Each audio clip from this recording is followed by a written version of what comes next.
social media is playing a real big part in this culture war that we're dealing with, in this chaos.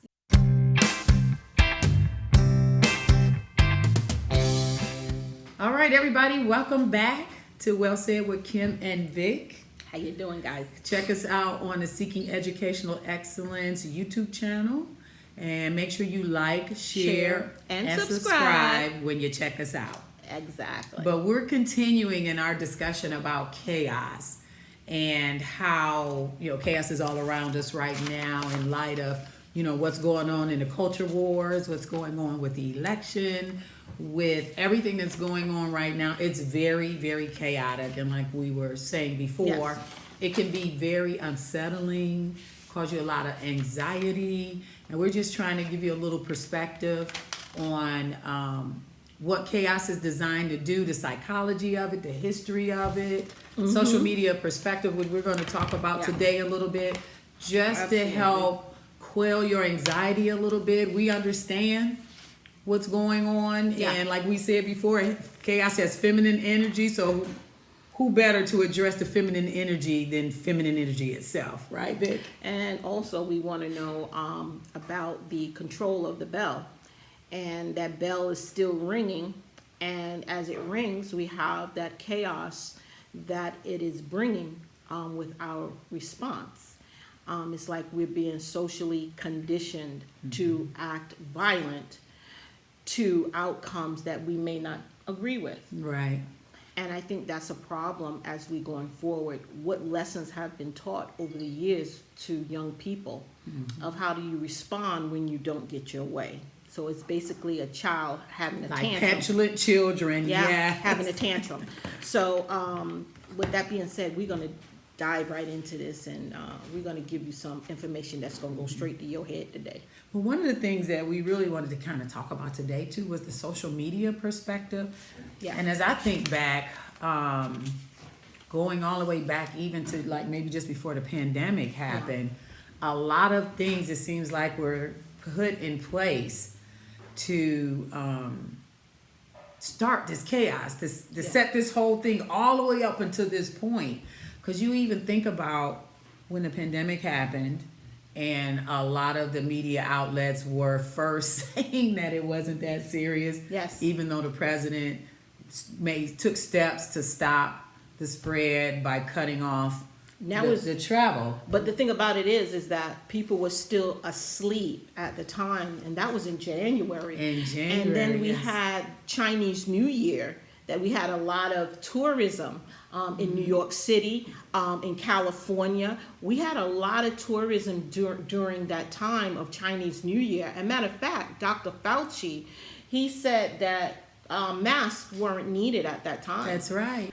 Right now in the United States, people should not be walking around with masks. And then I specifically remember Nancy Pelosi being in Chinatown saying to go hug a Chinese person, for the which day. seems kind of racist to me, but okay. Yeah. But they were also calling him xenophobe because he cut off that travel ban to China.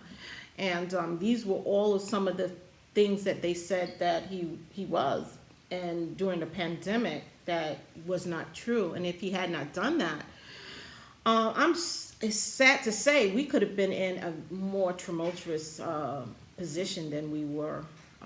We end up in. But with that being said, go ahead, Kim. Well, what I was thinking about too is we're talking about the social media perspective. As I'm looking back, I do remember all across different platforms, whether it was Facebook, whether it was Twitter, Instagram, YouTube. As the pandemic went along, we were learning more about it. And as even professionals, virologists, doctors and stuff started to come out and have press conferences and talk about how the disease really wasn't as bad, they were starting to get banned. On, Lord forbid, anybody say that the pandemic or the coronavirus or COVID-19 wasn't as bad as it was. All across social media platforms, if any doctors came out saying that it wasn't as bad as it was or as bad as the media was trying to portray, they were getting banned. Yes. So social media is playing a real big part in this culture war that we're dealing with, in this chaos. Yes. Because if you can't have all the information, and if all you're getting is the side of fear, that's caused you to operate from your delta mind or your theta mind. Theta mind. Theta. It's the theta. I got it from your out of fear. Then the chaos is almost like it's a crescendo building up all the way up into this time. Like it's basically a champagne. You shake up a champagne bottle, and then once that cork is that cork pops, right? So it's kind of the chaos has been building, and not to mention, look at the George Floyd incident. We all saw that on social media, right? Whether I don't care what platform you were on, that video went viral. Nobody thought that was okay. No. And but look what we got out of it. Look what we got out of all of that. All of that. What, the I don't chaos even know or because you got that was the president calling. I had to tell him I called him back. All of that. It was chaotic, but I don't want to say that his life wasn't valuable. Right. It brought about chaos because people were thinking in their nervousness, their fear part of their brain. And so we got this response of the looting, the rioting. What that have to do with George Floyd? I just don't know. You breaking the law had nothing to do with George Floyd. Well, I think that goes back to who is ringing that bell. Who was ringing the bell? Right. Yeah. Because and out of that, it's easy to get people emotional. Yeah. Because seeing something like that, all of us did. I didn't have a knee-jerk action to it. But I did have a visceral response when you see somebody in that position and you see the police officer on his neck. But I've been around the media enough to know that you gotta wait for all the information to come out. That was a small clip, and while everybody can agree, it just looked absolutely horrible. And that nobody deserved to die. But it gave you it promoted a narrative that a certain that certain people who's ringing a bell, it fits their narrative to get us all emotional, thinking out of our theta, and then you have the ensuing chaos. But you know what? They're doing that again. And fast forward to present, look at the election. We have, because there was so much fraud being done, mail ballot fraud. We don't even know who's the president right now. But you know what? The Constitution is in its place. But we don't know who the new president is. We know who the one is right now. Currently, but is he going to receive a second term? However, look how the media has already shaken the bell. Right. The bell has already been shaken. How is the bell shaken? The bell has been shaken by calling Joe Biden the president-elect. Right. Okay, so the bell has been proven. And now, what was the response? The response I am aware of in New York, that everybody was out celebrating the not social distancing, the president-elect. Now, there's no such thing as the presidential-elect.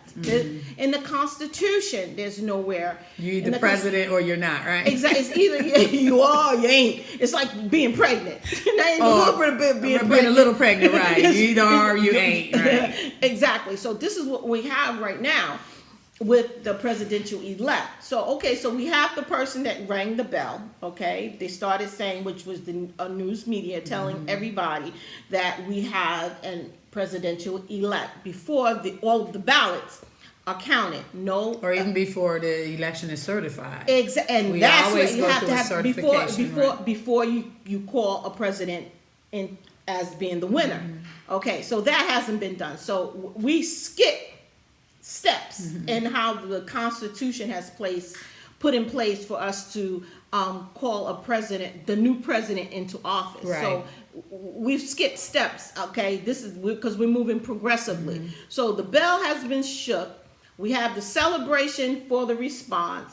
And the chaos right behind it, of course, we're still not finished. Right, it's like You just said like I'll just use the champagne bottle Right. is ready to pop. Report, okay, right. okay. So December 14th, when all the ballots are counted, and now you It's time to receive. certify. Okay, and it's certified, and Mm-hmm. we have The electors. called the elect, and then we have our president. What do you think is going to happen once we say Donald J. Trump is the winner? All hell gonna break loose. This is what I'm saying. They already social conditioned everybody to respond, right? Right. What happens to a child when you give them something, okay, and you take it back from them and you say, no, you can't play with it anymore? What happens? What hell happens? breaks loose. Okay, I'd have made my case. Chaos. Listen, if I was an attorney and I was sitting in court, She probably win. it would have been done. See, this is where we're going. And see, this is once again not thinking critically. We are teaching you. This is the reason why we have this podcast, to teach you how to think critically. And the only way you can think critically and function critically is you listen, you read, you analyze, okay? And then you come to a decision. Snap decisions are always faulty, and you don't think critically, and you have this chaos. So there you have it, guys. The teacher has spoken, or the student teacher has spoken. You're crazy. So we really appreciate you joining us again. And Yes. remember to like, share, and subscribe to this channel, Seeking Educational Excellence. I'm Kim. It's I'm Vic. Vic. Welcome to Well Said, and thank you for joining us. We'll talk to you later. Bye.